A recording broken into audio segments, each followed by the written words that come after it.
और कर्नाटक में उठे हिजाब विवाद को लेकर अलीगढ़ में माहौल एक बार फिर गर्माता जा रहा है। डीएस डिग्री कॉलेज के कुछ छात्र भगवा गमछा लेकर क्लासरूम में पहुंचे।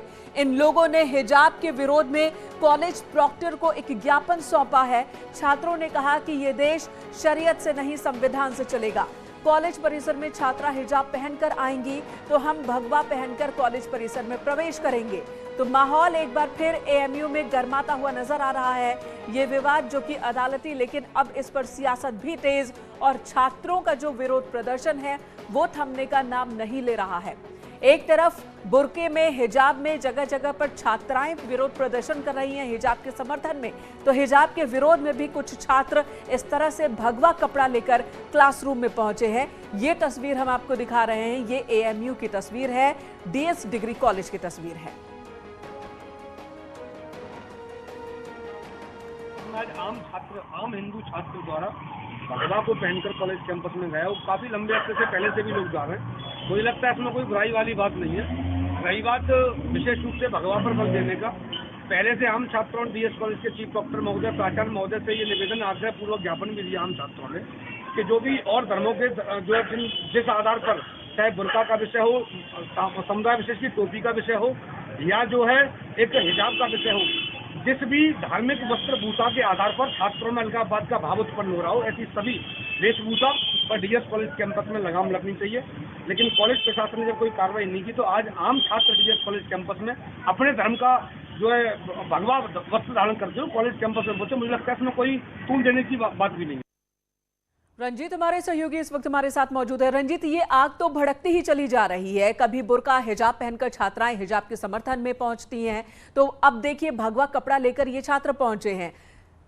जो यूनिवर्सिटी है, जो कॉलेज प्रबंधन है, वो क्या कर रहा है? जी, निश्चित रूप से ये कर्नाटक हिजाब प्रकरण की जो आग है, ये बिल्कुल उत्तर प्रदेश में और अलीगढ़ में ये सुलगती हुई नजर आ रही है। ये छात्र जो है, ये कुछ इसमें मौजूदा छात्र हैं, कुछ इसमें ओल्ड बॉयज हैं। ये लगातार इस तरीके से पिछले 3 से 4-5 दिन से लगातार आंदोलन कर रहे थे और आज इन्होंने जो है ये भगवा कपड़ों में, भगवा गमछा ओढ़ के ये क्लासरूम पहुंच गए और इन्होंने वहां पर जाके जो अन्य छात्राएं थे वो भी बिल्कुल शौकलेस रह गए। जो शिक्षक थे वहां पे वो भी बिल्कुल पूरी तरीके से शौक। रंजीत, आप बता रहे हैं इसमें कुछ एक्स स्टूडेंट भी हैं, पूर्व स्टूडेंट जो इस स्कूल में पढ़ते नहीं है, इस कॉलेज में पढ़ते नहीं है, तो क्या उनके खिलाफ कोई एक्शन लिया गया?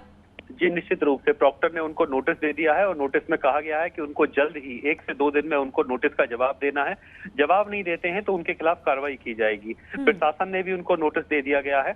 कुछ इसमें छात्र ऐसे भी थे जो इसमें ओल्ड बॉयज थे और उनका कहना है कि जब इसमें बुर्का और हिजाब इसमें अलाउ है तो इसमें हम भगवा कपड़े पहन के क्यों नहीं जा सकते। वहीं इसी मामले में जब वाकई इस विवाद, फिलहाल ये विवाद थमता दिख नहीं रहा। धन्यवाद आपका रंजीत, पूरी जानकारी देने के लिए। तो ये एएमयू की तस्वीर आपको दिखा रहे हैं। चलिए अगली खबर का रुख कर लेते हैं। भारतीय कुश्ती संघ के राष्ट्रीय अध्यक्ष व कैसरगंज के बीजेपी सांसद बृजभूषण शरण सिंह ने अपने बेटे और बीजेपी प्रत्याशी प्रतीक भूषण सिंह के समर्थन में जनसभा करते हुए मंच से विरोधियों पर निशाना साधा। उन्होंने ओवैसी को पुराना मित्र बताया और कहा कि ओवैसी क्षत्रिय हैं, ईरान वाले नहीं हैं। उन्होंने कहा कि ओवैसी भगवान श्री राम के वंशज है। ओवैसी का झगड़ा अखिलेश यादव से है क्योंकि अखिलेश मुसलमानों का वोट चाहते हैं। अखिलेश यादव पर आरोप लगाते हुए उन्होंने कहा कि अखिलेश ने अपने पिता और चाचा को धोखा दिया तो जनता के साथ वो धोखा नहीं करेंगे, ऐसा कैसे? है, जहां तक मुझे जानकारी है, बहुत ज्यादा प्रमाण मेरे पास नहीं है और मैं उसको प्रमाण निकाल रहा हूं। वो पुराना क्षत्रिय है, वो भी जो है भगवान राम का ही वंशज है, वो ईरान वाला नहीं है। इतिहास दूंगा लेकिन अभी मेरे पास नहीं है। अरे रालोद फालोद को कौन पूछने जा रहा है यार? कहाँ रालोद फालोद, सब खत्म चुनाव के बाद। देखिए, आप सोच रहे होंगे कि मैं वैसे बक रहा हूँ, खत्म। अरे भैया, मुसलमान इस बार अंतिम बार सपा के साथ है कि मुसलमान या तो अपना समीकरण बनाएगा या तो ओवैसी को नेता मानेगा या कोई दरवाजा ढूंढेगा। और जैसे मुसलमान इनसे हटा और बस छिलका बोकला सब उतर जाए, अतना में रह गई हैं 2 सीट, 3 सीट, 4 सीट, 5 सीट। तो अजीबो गरीब बातें कहते हुए सुना अपने सांसद महोदय को। एक तरफ कह रहे हैं कि अब ओवैसी के साथ जाएंगे मुसलमान, लेकिन अखिलेश के साथ नहीं जाएंगे, ये आखिरी बार ही जाएंगे तो जाएंगे। और इधर कांग्रेस को बड़ा झटका लगा है। कांग्रेस के वरिष्ठ नेता अश्विनी कुमार ने कांग्रेस से इस्तीफा दे दिया। उन्होंने सोनिया गांधी को इस्तीफा भेजा है। अश्विनी कुमार पूर्व कानून मंत्री हैं। उनका कहना है कि अब उनके लिए कांग्रेस में काम करना मुश्किल हो रहा है। तो कांग्रेस को एक और बहुत बड़ा झटका लगा है। पूर्व मंत्री अश्विनी कुमार, उन्होंने इस्तीफा दिया है। पूर्व कानून मंत्री हैं अश्विनी कुमार, जिन्होंने इस्तीफा दिया और सीधे सोनिया गांधी को इस्तीफा सौंपा है। और उन्होंने कहा कि उनके लिए अब काम करना मुश्किल हो गया था। मुश्किल हालात क्यों बने, आखिर क्यों उन्होंने इस्तीफा दिया, डिटेल में उन्होंने क्या लिखा है, ये जानकारी भी आपको देंगे। लेकिन बड़ी खबर यह है कि कांग्रेस को एक बड़ा झटका अश्विनी कुमार के रूप में लगा है। I have great personal regard for Shrimati Sonia Gandhi, with whom I have worked for a very long time. But I thought that my shoulders were no longer strong enough to carry the weight of indifference. I therefore decided that in deference to my obligation to my own sense of dignity, I should sever my 46-year-old association with the Congress Party. तो 46 साल पुराना संबंध कांग्रेस के साथ वो टूट गया अश्विनी कुमार का।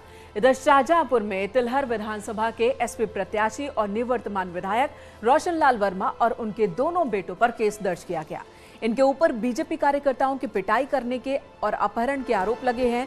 ये भी आरोप है कि बीजेपी कार्यकर्ता जब इसकी शिकायत करने पहुंचे तो पुलिस ने पीड़ितों को ही दौड़ा कर पीटा, जिसके बाद एसपी ने इस मामले में थानाध्यक्ष समेत दोषी पुलिस कर्मचारियों को लाइन हाजिर किया।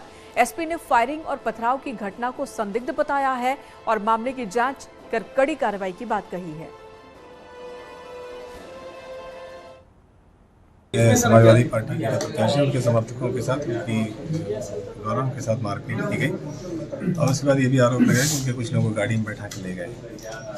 ये ईसापुर एक गांव है, वहाँ की घटना बता रहे हैं, जिसका कोई संबंध ना मतदान प्रक्रिया से, ना मतदान केंद्र से है, ना उसके परिसर से है। इस पर जब यहाँ पे लोग आए, आक्रोशित हो गए, तो उनको जाने का प्रयास किया गया। तब तक 2-3 लोगों के द्वारा और भी शिकायतें की गई कि इसों का आचरण ठीक नहीं है और उसके द्वारा भी लोगों के साथ हाथापाई की गई थी। तो इस आरोप पर जो है जांच की जा रही है और तत्काल एसओ निगोही को लाइन ट्रांसफर किया गया है रक्षकों से सलाह करने के पश्चात।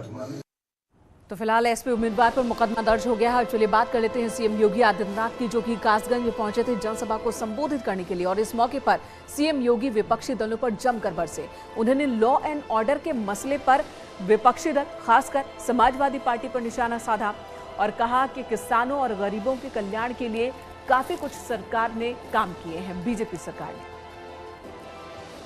जनता पार्टी की प्रचंड बहुमत की सरकार ने आपसे जो कहा था वो करके दिखाया है और भारतीय जनता पार्टी जो कहती है वो करके दिखाती है। हमने कहा था हम कानून का राज लाएंगे, बेटियों की सुरक्षा की पुख्ता व्यवस्था करेंगे, गुंडागिर्दी और अराजकता पे लगाम लगाएंगे, दंगा मुक्त और भय मुक्त प्रदेश बनाने का कार्य करेंगे। आज जब 5 साल के अपने लेखा जोखा के साथ हम सब आपके बीच आए हैं, आज मैं कह सकता हूं उत्तर प्रदेश में 5 वर्ष में एक भी दंगा नहीं हुआ। जिस प्रदेश में छोटी छोटी बातों को लेकर के सांप्रदायिक तनाव होता था, दंगे होते थे, कर्फ्यू लगता था, आज भाइयों बहनों वहां पर कर्फ्यू नहीं लगता, बाजारों में बमबाजी नहीं होती। आज वहां पर कांवड़ यात्रा निकलती है और हर हर बम बम के नारे के साथ कांवड़ यात्री निकल करके अपनी आस्था को व्यक्त करता है। गरीब कल्याणकारी योजनाओं के माध्यम से भी हर एक गांव के विकास, हर एक अन्नदाता किसान के जीवन में खुशहाली लाने, हर एक नौजवान को रोजगार प्रदान करने की दिशा में, हर एक महिला को सम्मान और स्वावलंबन के साथ आगे बढ़ने के कार्यक्रम को आगे बढ़ाने का कार्य सरकार कर रही है।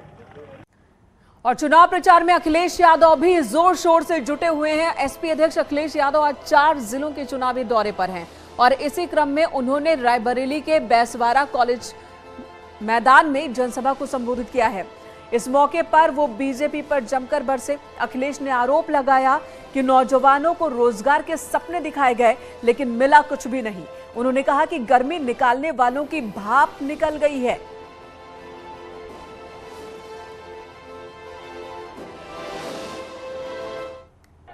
और सबसे ज्यादा अपराधियों को संरक्षण अगर किसी ने दिया है तो ये भारतीय जनता पार्टी की सरकार ने दिया है। समाजवादी पार्टी तो सुधार ला रही थी, 100 नंबर वाली व्यवस्था लागू की थी समाजवादियों ने।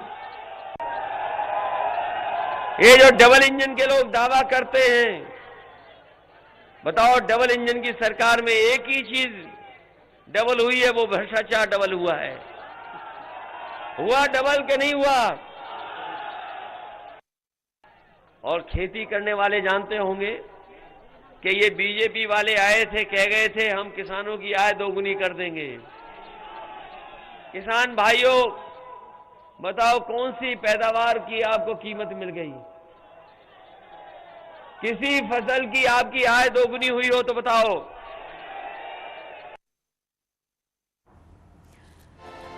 और अगर आप भी हैं उत्तर प्रदेश के वासी और आपके पास भी है कोई चुनावी मुद्दा, तो न्यूज़ 18 उत्तर प्रदेश उत्तराखंड दे रहा है आपको अपने मुद्दे को उठाने के लिए एक प्लेटफॉर्म।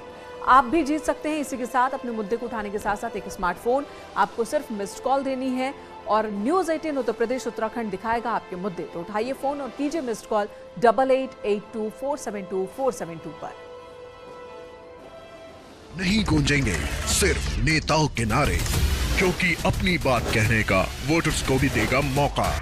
चैनल सिर्फ एक, बताइए हमें कौन सा है वो सिर्फ एक मुद्दा जिसे जरूर उठाना चाहेंगे आप। दीजिए मिस्ड कॉल 8882472472 पर और जीतिए स्मार्टफोन। देखिए कहता है वोटर।